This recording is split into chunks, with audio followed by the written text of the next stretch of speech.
Odisha police ने कि आज स्ट्राइक होती मास्टर कैंटीन भुवनेश्वर रे। ओडिशा पुलिस रो नोटिफिकेशन जदि रिक्वायरमेंट बोर्ड पाखु पळे आसीबो ताले गोटे सप्ताह भितर रिक्वायरमेंट बोर्ड नोटिफिकेशन बाहर करला पोरे इलेक्शन पोरे एग्जाम टा हे पारे।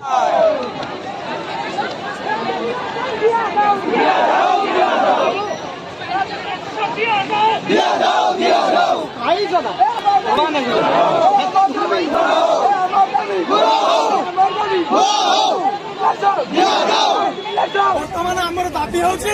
कोड ऑफ कंडक्ट लगे पूर्व सी यार सब notification SI IRB battalion constable PMD driver यार नोटिफिकेशन बाहर कर